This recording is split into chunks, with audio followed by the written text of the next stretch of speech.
मम के साथ जंगल में रास्ता भटक गया बाय राजगुरु 1 दिसंबर 14 2021 में दोस्तों ये कहानी लिखी थी और लगभग 1,04,600 लोगों ने ये स्टोरी देखी है। This story is part of the मम के साथ जंगल में रास्ता भटक गया सीरीज़। मेरा नाम राज है, मैं गोवा का रहने वाला हूँ। मेरे परिवार में मम, डैड और मैं हूँ। हम एक मिडिल क्लास फैमिली से हैं। डैड प्राइवेट कंपनी में काम करते हैं और मम एक हाउसवाइफ है। ये स्टोरी मेरी और मम्मी के बीच हुई एक घटना के आधार पर है। तो चलिए दोस्तों, बिना समय बर्बाद किए स्टोरी पे आते हैं। ये मेरी पहली स्टोरी है। अगर कुछ गलती हुई तो माफ़ कर देना। मुझे ट्रैकिंग का बहुत शौक़ है। एक बार मैंने डैड से ट्रैकिंग पे जाने की जिद की थी, लेकिन डैड को काम से कहीं जाना था तो डैड बोले मम्मी को लेके जाओ। मम्मी तैयार नहीं थी, लेकिन डैड और मेरे काफ़ी मनाने के बाद रेडी हो गई। अगले दिन हम अपना बैग पैक किया और ट्रैकिंग के लिए निकल गए। 70 साइड के एक वाटरफॉल है। हमने वहाँ पे ट्रैकिंग करने का प्लान बनाया था, लेकिन हम दोनों कभी वहाँ गए नहीं थे। तो मम्मी ने बोला कि बेटा तुम्हें रास्ता तो मालूम है ना। मैंने बोला मॉम रास्ता मालूम नहीं, लेकिन गूगल मैप की हेल्प से हम जाएंगे, जैसे तुम्हें ठीक लगे। लेकिन शाम तक घर तो पहुँचेंगे ना। तुम्हें पता है ना मुझे अंधेरे में बहुत डर लगता है। मैंने बोला मॉम हम अंधेरा होने से पहले पहुँच जाएंगे। फिर हम बातें करते करते चले गए। 1 घंटे तक रास्ता सीधा था तो हमें कोई दिक्कत नहीं हुई, लेकिन 1 घंटे बाद 3 रास्ते अलग अलग दिशा में थे। तो मम बोली कि बेटा अपना मोबाइल निकालो और चेक करो किस रास्ते में से जाना है। तो मैंने बोला ठीक है मम। मैंने अपना मोबाइल निकाला, लेकिन ये क्या, यहाँ तो सिग्नल ही नहीं था। मम यहाँ तो सिग्नल ही नहीं है, तो अब क्या करें? हम किस रास्ते से जाएंगे? शायद बीच वाला रास्ता सही होगा। मुझे कुछ ठीक नहीं लगता, हम वापस घर चलते हैं। मम अब हम इतने दूर आ गए हैं, वापस थोड़ी ही जाएंगे।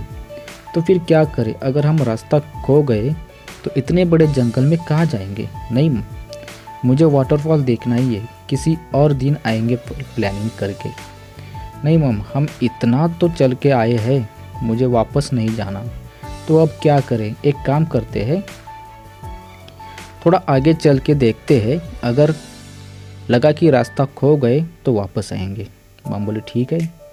हम बीच वाले रास्ते से निकल पड़े, लेकिन आगे बहुत सारे रास्ते आ गए और हम चलते रहे। 2 घंटे चलने के बाद मम थक गई। मम बोली कि मैं थक गई, कुछ देर आराम करते। मैंने बोला ठीक है।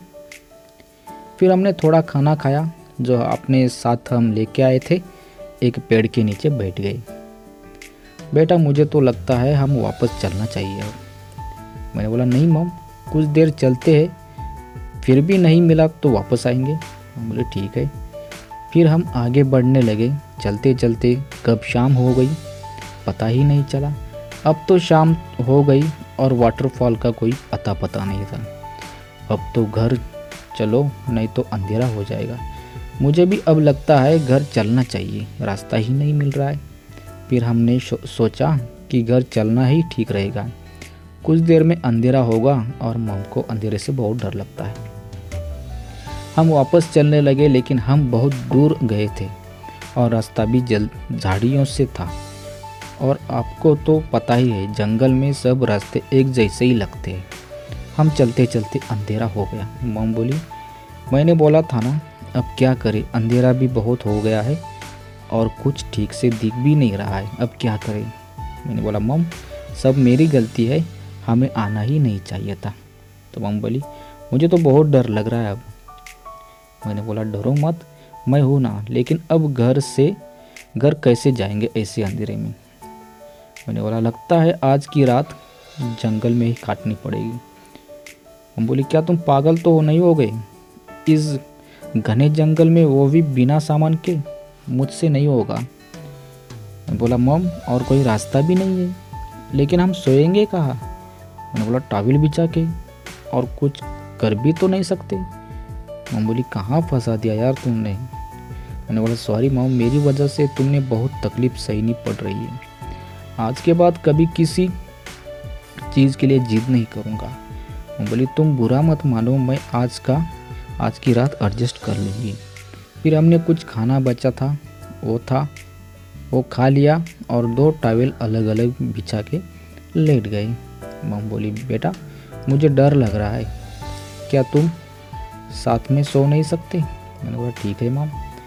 फिर हमें टॉवेल के साथ बिछाए और सो गए। मम बहुत दूर डरी हुई थी और मुझसे चिपक कर सो गई। मैं कभी मम के बारे में गलत नहीं सोचा था, लेकिन पता नहीं क्यों मम के बूब्स टच होने से मुझे कुछ होने लगा। मैं भी मम से चिपक गया। मम बोली बेटा मुझे बहुत डर लग रहा है। मैं बोला मैं हूँ ना, मुझे रात को लाइट चली जाए तो अपने रूम में भी डर लगता है, और ये तो जंगल है। मैं बोला डर लगता है तब क्या करती हो? तब तुम्हारे डैड होते हैं ना, वो होते हैं तो इतना डर नहीं लगता है, लेकिन मैं तो हूँ ना, फिर इतना क्यों डरती हो? तुम्हारे और डैड के होने में फ़र्क है बेटा। मैंने बोला कैसा फ़र्क? हम बोली कुछ नहीं, बोलो ना वहाँ। हम वो कर सकते हैं जैसे मेरा डर कम होगा। मैं बोला क्या करते हैं डैड जिससे आपका डर कम होता है?